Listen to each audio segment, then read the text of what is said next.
What's up, everybody? It's your favorite show, Get a Bucket. I'm your host, Trey, and as usual, hope you're all having a wonderful, wonderful day. Now, if you've been watching, you know the WNBA season's here, and well, you saw my predictions, right? So you know what we talking about. The Los Angeles Sparks versus the Chicago Sky. And it's even better because, the game just happened. That's right, the first game of the 2022 season was the Sky versus the Sparks. I'm gonna just go ahead and say that it was a phenomenal one, and I'm actually gonna give a reaction to the to the highlights. So stay tuned for that. But this matchup here produces so many storylines. It's ridiculous. It's insane to talk about. But before we do that, please like, subscribe, comment, tell anybody about the show. I would greatly appreciate it. And like I said, just, always give me a criticism. I'm here for the smoke. But back to the show. So, the storylines. Well, we can talk about a couple, right? So let's scroll on down here. Let's see. Can the Sky win back-to-back titles? Now, this has not been done. Well, since my Sparks did it in 2001 and 2002. So it'd be a nice little story for the Sky. Can they do it and beat the team that last did it? I think that'd be a great storyline to see. Personally, nice little cherry on top. It's hard to win back-to-back titles. It's hard to win back-to-back anything, people, okay? Everybody's always trying to adjust and adapt, acquire free agents, signings, new draft picks, retiring. Maybe people develop better. Maybe people slip. Agents, it's hard. It's hard to go back to back. It really is. So can they get it done? We'll see. We also got, in this scenario, if my predictions hold true, these are the top two teams in the WNBA, at least standings wise. So with that being said, I'm looking at the death lineup. Now, y'all know what my death lineup is. If you guys have followed my earlier videos, I put championship roster. The death lineup is essentially your closing lineup, if you will. And when I look at those lineups, those are two quality lineups right there. That's tough. I don't know who's better. It's tough for me. I'm biased, so I'm going to say the Sparks. But there's a clear argument to be made for the Sky in this scenario, too. They have a lot of versatility. They have the cohesion. Okay, they have the playmaking. They have three quality playmakers. In Courtney Vandersloot, who's the best point guard. You have Candace Parker, who could be the best player. And Emma Meeseman, who was the finals MVP in 2019. Or should we go with the defensive versatility unit in Nneka Ogwumike, Shanae Ogwumike, and Liz Cambage? And then sprinkle in Brittany Sykes, because she might be our best perimeter defender. And I know Kennedy Carter's up here, but you could also put Jordan Canada, too, especially the way after they played. And I knew she was solid because she came from the Storm. She was a bucket. I was always wondering why she was on the bench, but hey, dog, she was behind Sue Bird. She's a bucket too. So there's a lot of things. There's a lot of pieces with these death lineups. I just don't know which one's going to eclipse the other. But that's a big storyline to follow. Because again, these are two quality teams, like I said.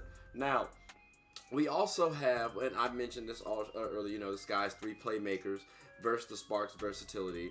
Like I said, I kind of harped on it already. So, we can go and speed on past this. CP's return to her former team. Candace Parker, we drafted her, the number one pick in 2008. She got us a chip. I miss her. CP, I love you. I understand why you left. You want to go to your hometown team. Cool, got you. I wanted to put this as number one, maybe even number two. Because, this is a big deal. I don't know too often how many times former players can face their former team. Players can face their former team in a championship game. I know Braun kind of did it, But I think it would be more equivalent if he faced the Cavs.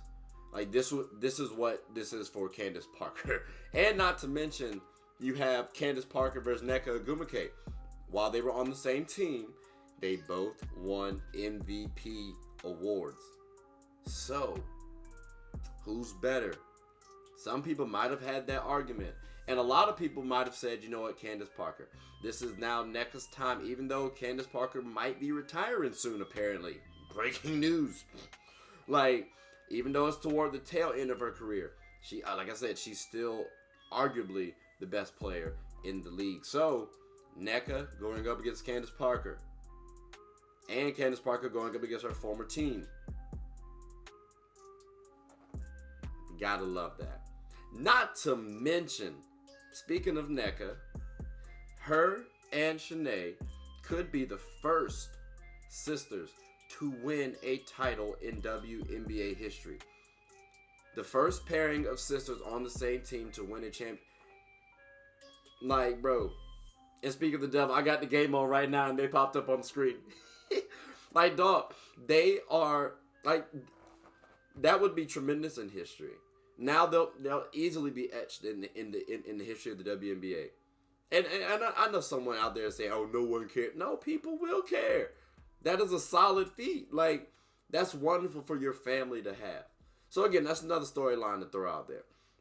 And then, you know, outside of the advantages, I do think the Sky's starting five is better than our starting five. I thought that before the season started, and I still think that after this game. The only thing is, our bench is tough. Our bench looked tough, bro. So the starters versus the bench, who's going to win that match? Who's going to win that matchup? I think we're going to win our matchup easily on the bench. The starters, it could go wishy-washy. So watch out for that. And finally, Liz Cambage, we signed you, gave you big bucks. You got to get big buckets. Like, you have to show up. And, you know, last game, in the first game, you get into foul trouble early. I understand that. It's looking like, damn, we gave her that much money just for her to be like this? Oh, that's tough. But then you turn it around. You turn that thing around. The game, not. Let's move on. So, we turned the game around.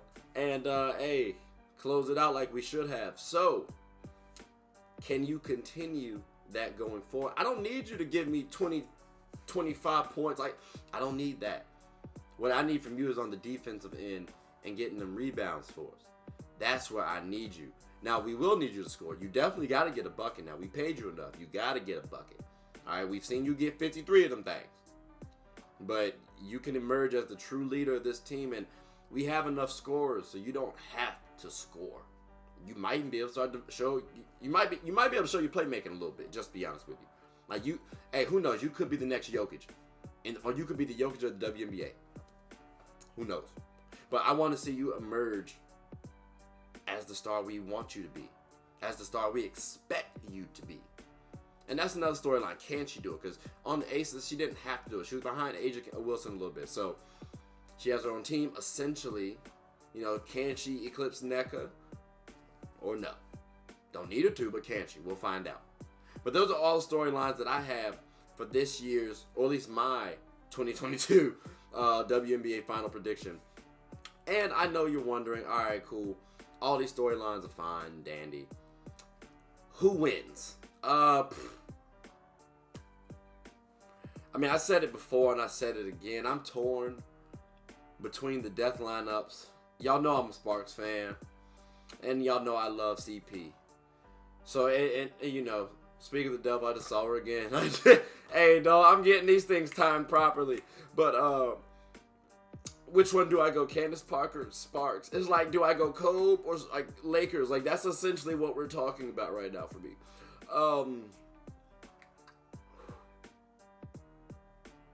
I'm going to go Sparks. And the reason why I say Sparks is because we actually have the versatility and defense plus enough scoring and balanced shooting. Let me say that again. Our versatility and depth at the forwards, right? You know what I'm saying? We got the height matchup a little bit. Plus our, and you know, our defense as well. Plus our ability to score enough is going to get us over the hump. And I also peeped that we have a quality playmaker too. Like Jordan Canada is the real deal, ladies and gentlemen. I'm just here to tell y'all. So we got a solid squad. And when I made this chart, I was like, at first, I'm not gonna lie to you, I was a little shy, I was a little shook. I was like, maybe I should rethink this. I even texted a friend about it. She was like, really? The Sparks? I was like, bro, you need to watch them though, because they gonna be something. And that was before the game popped off. And we won. It's early, you know, you got a lot more games to watch, but still, we did our thing. So again, you know, maybe y'all disagree with me, or maybe you agree with me. Let me know. I'm here for all the smoke. But please like, subscribe, comment, tell anybody who's anybody about the show. I'm here for it, and I appreciate you all for listening. But hey, I'm Trey. Hope you all have a good one. Take care.